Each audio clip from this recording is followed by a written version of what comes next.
চরিত্র সম্পদ আমি স্পষ্টবাদী লোক এবং নির্বিঘ্ন লোক, যে গত 4 দিন আগে এক কথা আমি বলছি যে বিচারপতিকে প্রেস কাউন্সিল চেয়ারম্যানকে আমি 40 বছর সাংবাদিকতা করছি, 1 টাকা বেতন পাই নাই এবং বেতন আশা করি নাই। তবে নিজের নীতির কাছে কখনো আপোষ হই নাই। যত কিছু কেউ টাকা দিছে, 50,000 টাকা খাইছি, 1 লাখ টাকা দিয়ে খাইছি, 10,000 টাকা খাইছি, তোর হাতের বিরুদ্ধে নিউজ করছি, কেন দিলি কেন? এখন কথা হইলো, আমি জানি হে যদি ভালো হতো টাকা দিত না, কোন মসজিদ বক্তব্যের হুজুরে টাকা দিত না, আমরা যাইতাম মনে হয়ে গেছে সাংবাদিকের যায় না। যখন হুজুর বলাৎকার করে সে এখন দিবই না, সে ইজ্জত তার পারিবারিক জন্য লোকের জন্য হয়তো কোনো কোনো আল্লাহ দেয়। আল্লাহ মাফ করো, এই বছর অধিকতা আমার কাছে কোনো অবস্থা করিও কেন, ধান্দা বাতিও করিল, স্পষ্ট কথা বলি এবং নিজে পুঁজি বার্তা দিয়ে আল্লাহ এই পর্যন্ত চালান। এখন সাপ্তাহিক পত্রিকা চালাইয়ে অনেক খরচ। তো যাই হোক, আজকে অনেক আমার সহকর্মী ভাইয়েরা অনেকগুলো কথা বলছেন যে আমাদের প্রথম হলো যে আমরা নিজেদের মধ্যে তো চিনি, আমরা তো নিজে একে অপরের বিরুদ্ধে লাগা। তো একটা উদাহরণ দিই, এর আগে যে মিটিং একটা হয়েছিল যে এখানে আমি একটা বক্তব্য বলছি, একই বক্তব্য এখানে পুনরাবৃত্তি করাচ্ছি। যেমন এক লোকে দাওয়াত করছে 2 জন হুজুরকে, তো একজনে দাওয়াত গৃহকথার পরে এতে ছাগল, আরেকজনে করলো কি এতে গরু। তো গৃহকথা চিন্তা করলো একটা ছাগল একটা গরু, তো ঠিক আছে গরুটারে আমি ঘাস দিই, ছাগলটারে আমি পাতা দিই, বাস। তো ভাই আমরা তো মানুষ, কারণ আমরা বলছি না একটা গরু এবং ঠিক এমন এক পরিস্থিতির মধ্যে একটা এক সাংবাদিক লাগায় রাস্তায় রাস্তায় ফিরে গেলে পুলিশ কত মামলা নেব, আমি ওই রকম করে ফিটাবো, আমার কিছু বলা হয় না সাংবাদিক, এগুলো ঠিক না। আমাদের হলো যারা আমরা গণমাধ্যমে কাজ করি সবাই আমরা সাংবাদিক, কে মাওলানা, কে মুফতি, কে কম ধরে সেটা বিচার বিশ্লেষণ করা প্রকৃত সাংবাদিকের কাজ নয়। আর আমি নিজা বাজারের সাথে একসঙ্গে গেছি, একসঙ্গে চলছি, ওই সোশ্যাল মিডিয়াতে চলছি, এখন থেকে আমরা জামাত ফন্ডি যে পত্রিকা তার প্রত্যেক জায়গায় জায়গায় এই যে উপজেলা চেয়ারম্যান একদম সাংবাদিক লাগাইছে, একটা দৈনিকের কটারি ফোটা লাগে বর্তমানে, কটারি ফোটা 8-10টা বেকার ফোটা ফেলেন সাংবাদিক, মানে বিভিন্ন নেতা অফিসও লাগাইছে, এরা ঘুরছে নিউজ কাজ করে। আজ তারা তুলসী দোয়া ফাটা, আমি নিরীহ এক আল্লাহর বান্দা, আমি হয়ে গেছি কি দোষক।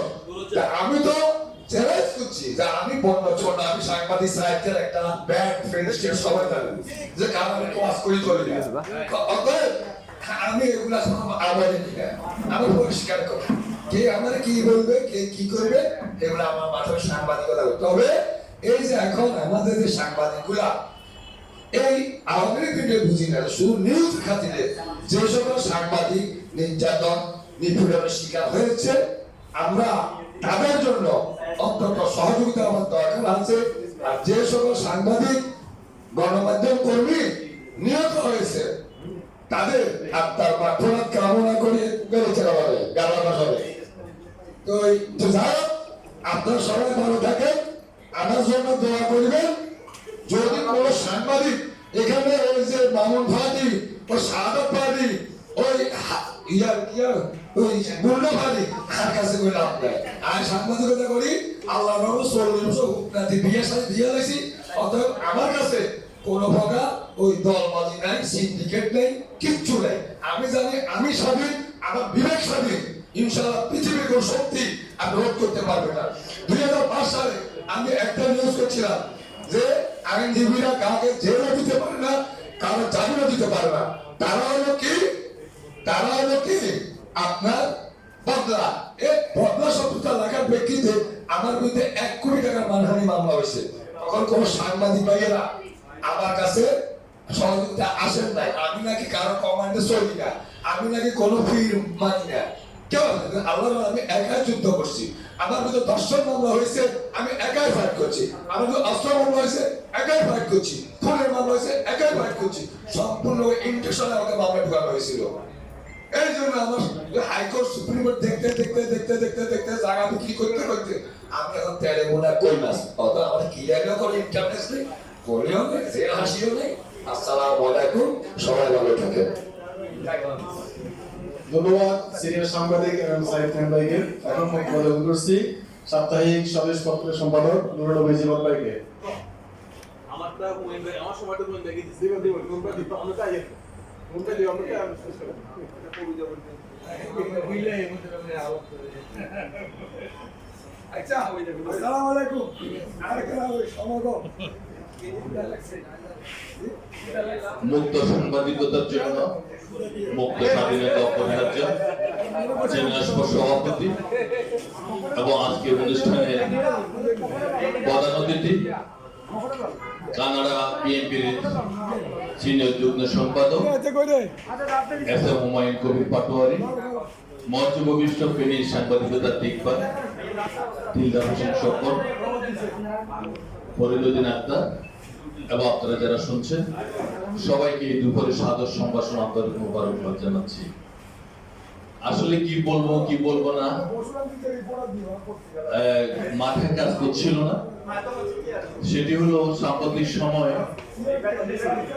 আমরা ফেনীতে সাংবাদিকদের বিরুদ্ধে সাংবাদিকদের যে বিষাদগার দেখছি সেটি অত্যন্ত নিন্দনীয় এবং কি বলবো, কাকে কি বলবো। এক কাঠুরি একটা কাঠ কাটছে, বড় একটা গাছ কাটছে, তো গাছ উড়েলকে জিজ্ঞেস করলো তোর সাথে তো আমার কোনো বিরোধ নেই, তুই কেন আমাকে কাটছিস? বলে আমি তো তোকে কাটছি না, তোর জাতিভাই তোকে কাটছে। উড়েলের সাথে একটা কাঠ আছে, সেই কাঠটাই হলো ওই গাছের শত্রু, জাতিভাই শত্রু, আমরা আমাদের শত্রু। তো আমরা এটা থেকে বেরিয়ে আসতে হবে। আর আজ থেকে 3 দিন আগে 1 মে গিয়েছে। 1 মেতে আমি একজন সংবাদকর্মী হিসাবে 2-3 দিন প্রোগ্রামে গিয়েছি। শ্রমিকেরা তাদের অধিকার নিয়ে যত সচেতন, যত আন্তরিক, কিন্তু আমরা সাংবাদিকেরা আমাদের অধিকার নিয়ে তো শত আন্তরিক নয়, তত সচেতন নয়। সেটি হলো এখানে আমরা বসছি ঘোরাফেরা করছি, গল্প করছি, এখন অনেকে গল্প করছেন, কিন্তু তাহলে আমি আমার অধিকার নিয়ে সচেতন কতটুকু? শ্রমিক দিবসে গিয়েছে যে শ্রমিকেরা মনে হয় 2 থেকে 3 ঘন্টা শব্দ করে নেয়, উঠে নেই, এবং সেখানে অতিথি ছিলেন হুমায়ুন ভাই। এবং আমার কাছে মনে হলো যে আমরা শ্রমিক থেকেও, যদিও আমরা সাংবাদিকরা শ্রমিক হিসাবে গত 5-7 বছর বলছি আমরাও একজন শ্রমিক, কিন্তু এই দেশে রিক্সাওয়ালা ভ্যান চালকরা যত সচেতন তাদের অধিকার নিয়ে, কিন্তু আমি একজন সংবাদকর্মী হিসাবে আমি আমার জায়গায় সেই সচেতনতা আমার মধ্যে নেই, আমাদের মধ্যে নেই। আমরা যদি আমাদের সচেতনতার কথা না বলি তাহলে আমরা আরেকজনকে কিভাবে জাগ্রত করব? সাংবাদিকতা হলো রাষ্ট্রের চতুর্থ স্তম্ভের একটি স্তম্ভ, 4টি খুঁটার মধ্যে একটি খুঁটা বলা হয়, কিন্তু প্রকৃত অর্থে আজকে ওয়ার্ল্ড প্রেস মিডিয়ামে যত জেলা প্রশাসকের কার্যালয় হওয়ার কথা, অথবা আজকের অনুষ্ঠানে জেলা প্রশাসক অতিথি থাকার কথা ছিল, কিন্তু বিষয় হলো যে আমরা নামে মাত্র রাষ্ট্রের চতুর্থ স্তম্ভ। আপনি একজন সংবাদকর্মী হিসেবে কোন সমাজে কোনো কাজে যাবেন, দেখবেন যে আপনাকে কি পরিমাণ, আপনার একটা ফাইল যখন ঘুরবে আপনাকে অনেক রকম হেরেস করতে হবে আপনার সাংবাদিকের জন্য। আপনি দেখেন ফেনী শহরে অনেকগুলো স্বেচ্ছাসেবী সংগঠন আছে, অনেকগুলো মানবিক সংগঠন আছে, সেখানে সাংবাদিকদেরকে রাখা হয় না, কিন্তু বলা হয় সাংবাদিকেরা জাতির দর্পণ, জাতির আয়না, অনেক কিছু বলে, কিন্তু প্রকৃত অর্থে আপনি যখন একজন অফিসারের কাছে যাবেন সে আপনাকে অনেক কথা বলবে, কিন্তু পিছনে আপনার জন্য সে কোনো কাজ করবে না। তো সেটার জন্য আমরাই তাই, আমরা এক অফিসারের সামনে উঠে আসলে, আমি উঠে আসলে মামুন যে বসে, মামুন বললে যে জীবন ভাই তো সাইড একটা কথা বলছে গরু আর ছাগল, সেটা হলো যে সাইড খান জিনিসটা বুঝাতে পেরেছে কিনা আমি জানি না। সেটি হলো যে এক বাড়িতে 2 ঠাকুর গিয়েছে, তো ঠাকুর যখন গিয়েছে একজনকে ডাকি বললো যে আপনি বড় ঠাকুর না উনি বড় ঠাকুর? ও তো এটা ছাগল, আমি হলাম সবচেয়ে বড় ঠাকুর। তো যেখানে ছাগল বলছে ওই ছাগলটারে আবার ডাকিয়ে বললো যে আপনি বড় ঠাকুর না ও বড় ঠাকুর? ও তো একটা গরু, আমি হলাম বড় ঠাকুর। তো এখন আমরা আসলে একজন ছাগল একজন গরু। আমরা একটা অফিসে গেলে মামুন আমার বিরুদ্ধে বলে, আমি মামুনের বিরুদ্ধে বলি, আমি মিজানের বিরুদ্ধে বলি, মিজান আমার বিরুদ্ধে বলে। তো এখন যখন আমরা আমাদের বিরুদ্ধে কথা বলি, আমরা যখন আমাদেরকে সম্মান দেওয়া শিখিনি, তাহলে সেখানে জাতিকে আমরা কিভাবে জাগ্রত করবো, জাতিকে কিভাবে সচেতন করবো? আমার একটা লেখা যদি সমাজ পরিবর্তন হয়েছে, সেখানে আমি যদি অপরিবর্তিত থাকি তাহলে সমাজ কিভাবে পরিবর্তনের কথা আমি বলবো। তো আমার আজকে আসলে বেশি কথা বলবো না, আমি আগে বলছিলাম যে আজকে আমার কথাগুলো আমার যে সময়টি হিসাব হুমায়ুন ভাই বলবেন, আমরা প্রথম নিজেরা সচেতন হই, জাগ্রত হই, নিজেরা নিজের মানবিক জায়গা থেকে, সামাজিক জায়গা থেকে, রাষ্ট্রীয় জায়গা থেকে আমি আমার সৎ হই এবং মানুষের জন্য কাজ করি, সমাজের জন্য কাজ করি, তাহলে আমাদের এই যে বিশ্ব মুক্ত গণমাধ্যম দিবস সফলভাবে সার্থক হবে। আজকে যে দিন শুধু সাংবাদিকদের না, আমি মনে করি 365 দিন জন্য সাংবাদিকদের হয়। আর আমাদের আপন বলতে কেউ নেই, আমাদের কোনো বন্ধু নেই, আমাদের কোনো স্বজন নেই। পুলিশ বলেন, ডিসি বলেন, এসপি বলেন, এমপি বলেন, সবাই আমাদের শত্রু। আপনি যতক্ষণ ভালো সার্ভিস দিতে পারবেন ততক্ষণ কোনো সমস্যা নেই। আপনি যখন একটা 19 থেকে 20 হবেন তখন আপনি শত্রুতে পরিণত হবেন। এবং আমার কারণে প্রেস ক্লাবে হামলা করেছে শোষণ। বাংলা ফেনীর স্বাধীনতা 54 বছরে ফেনী প্রেস ক্লাবের দিকে তাকানোর কারোর সাধ্য হয়নি। স্বৈরাচারের সময় শোষণ প্রেস ক্লাবে হামলা করেছিল। আমাদের প্রথম আলো ডিভিশন দায়িত্ব আজাদ মালদা দুজনের রক্তাক্ত হয়েছে এখানে ইটের আঘাতে। আমরা ওই ঘটনার নিন্দা জানাই। আর রফিক ভাই তো চলে গেছে 16 সালে। আমরা ওয়ার্ল্ড প্রেস ফ্রিডমকে পালন করার জন্য একটা প্রস্তুতি নিচ্ছিলাম, ওখানে আমাদের মধ্যে একটা বিরোধ তৈরি হয়েছে, মারামারি হয়েছে। আমরা আর বিরোধ আর মারামারি দেখতে চাই না। আমরা একসাথে দলে 6 বছর এই প্রেস ক্লাবটা সিলগেলা ছিল। আমার সাথে যারা সেল প্রেস ক্লাবের তালা ভাঙার জন্য কাজ করেছে, আজকে এখানে একটা অনুষ্ঠান করার সুযোগ হয়েছে, সেই সাংবাদিকদের প্রতি বিপ্লবী সালাম জানাচ্ছি। এবং আমরা চেয়েছিলাম যে এখানে আমরা সবাই এসে, যেমন আজকে এখানে 2টা প্রোগ্রাম হচ্ছে, খুব ভালো লাগছে যে সকল সাংবাদিক একসাথে নিচে থাকবো, একসাথে থাকবো, একসাথে বাঁচবো, একসাথে মরবো। এবং আমাদের মধ্যে যদি ঐক্য থাকে, আমাদের দিকে চোখ রাঙিয়ে কথা বলার কারো কোনো সাধ্য হবে না।